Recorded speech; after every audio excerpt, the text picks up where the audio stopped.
dañu am sunu benn rubrique spéciale ok muy l'angolo italiano. l'angolo italiano waaw ok dañuy kii rek foo ci tuuti.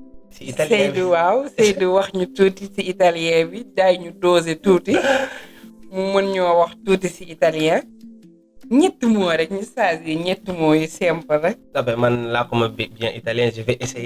ba pare nga rek. ba pare nga pour spaccare tutto. Sì. Va bene andiamo. Sì, dai. naa ko ñu xool mooy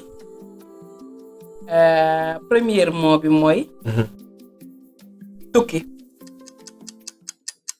Tukki.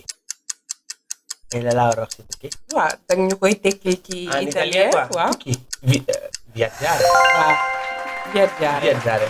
parce que mën nañu wax tuuti Seydou tukki na. Si. parce que bu ñu xoolee sa expérience ak yooyu noonu yëpp tukki boobu muy viaggiare si italiano. lan la yokk si yow. A wolof laa koy waxee just. si. ok bah tukki tu sais je peux dire que damay sant yàlla parce que comme 4 ans si ginnaaw. nii laa doon toogee ak samay copains di gis avion yi nii tu vois xam nga ñuy rêver xam nga mais mosuma woon xam ni que un jour dinaa dem ba dugg si avion wala soit des voyages et tout ça ba presque sama passeport léegi mu fees. macha allah. tu vois mais sant yàlla parce que ba ma defee Io Capitano dafa bëri woon ay nomination presque partout dans le monde. Los Angeles presque dem nañ fa 4 fois New York Berlin Londres fu nekk dem nañ fa xamatuma parce que tellement dama tukki tellement ba xamatuma ñaata laa tukki mais bon sant yàlla et que di wax que ni jombul kenn juste que heure bi moo jotu ko rek. macha allah mais su jotee. beneen parole bi mooy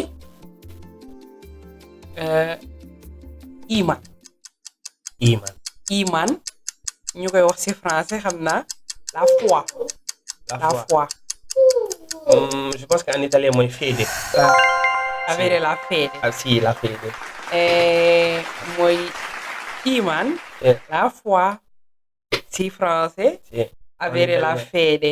Sì. ba xam Seydou am na iman. ba xam Seydou gëm na yàlla. parce que nga baal ma jullit lañu. gëm nañu yàlla. exactement mais en fait gëm yàlla bi mooy c'est-à-dire.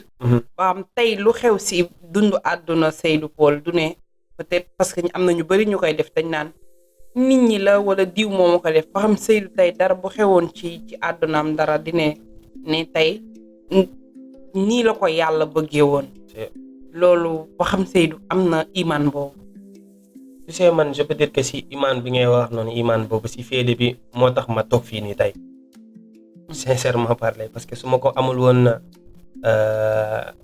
dama naan sax yàqu naa wala soit tey moom may fekk may tux wala soit may naan parce que dama juddoo si koñ boo xamante ni c'est un peu tu vois Thiès sama koñ ma loolu dafa xawoon na un peu kii et avant may ñëw di def film bi amoon na yu bëri yu xewoon ci ay complications sama jàng ba ma naroon fee bàyyi jàng ci ay problèmes yu bëri ak le fait que la mort de mon père et aussi sama yaay tey nu mu gisulee woon et tout ça c'était un peu compliqué tu vois déjà pour Sénégal bi rek beneen chose la et je peux dire que li tax mu ma def ba film bi tu vois li tax ba dew ma di dem tux wala dem naan et tout ça wala dem dugg si leneen je pense que foi boobu la gëm yàlla bi moo ma tenir xam nga ma xam ni un jour dina baax quoi day metti rek et que comme sama papa li ma doon wax naan ma yoonu ndaw balaa moo neex faa mu metti loolu laa jëloon benn parole boobu donte xale laa woon mais mu ngi woon sama bopp fàttewu ma ko woon moo tax lépp lu ma doon dugg et tout ça même bu fekkee nekkul lu garaaw noonu mais dama si dem tuuti quoi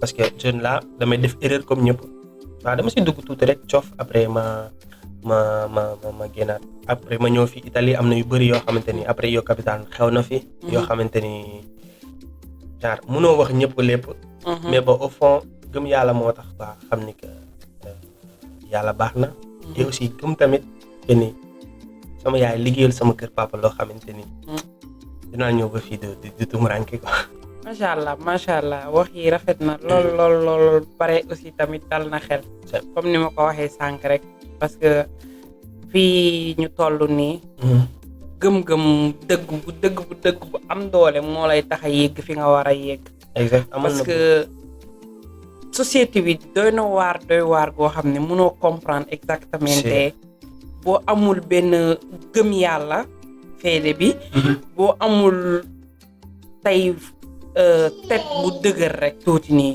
da ngay xaaw a lâché mais yàlla baax na nañ ñaan yàlla musal ci seytaane rek ak tentation yu bëri yéeg yooyu noonu yàlla nañ ci yàlla soreel lu bëri amiin beneen moo bi muy bopp xel amiin mooy mentalité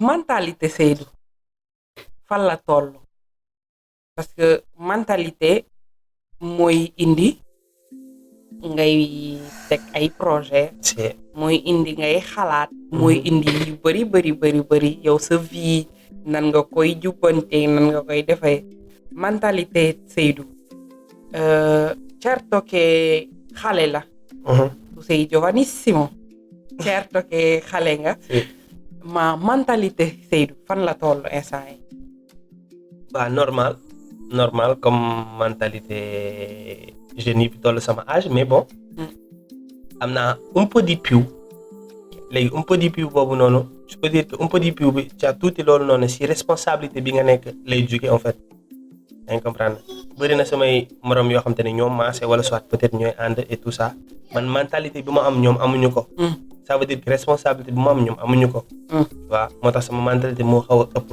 tu vois mais bon normal parfois damay def ay erreur mais bon am na ay mag ak ay sama famille yoo xam te ni chaque fois su ma defee erreur ñoo ngi fi pour jubanti ma yoon la voilà ñoo ngi may jubanti toujours di ma wax ne ma lii ak lii ak lii ak lii tu vois ñoo may aidé lu bëri mais mentalité normale mentalité boo xamante ni est sain parce que boo xoolee acteur soo koy def faaw nga am benn mentalité bi parce que le fait que déjà film yi ngeen di seetaan yu bëri da ngay gis dialogue yi nu mu bëree dialogue yi nu mu bëree te mentalité soo ko amul dialogue yooyu yëpp c'est vrai da nga ko war a parkeriser tout même virgule bi sax bu fekkee da nga ko war a parkeriser kon ça veut dire que faa nga am mentalité bu xam nga bu dëgër këcc tu vois mais ça va daal naa ko macha allah naa ko yow moom xam naa li nga doon italien ndax yii nii yëpp xam naa ni am na solo lool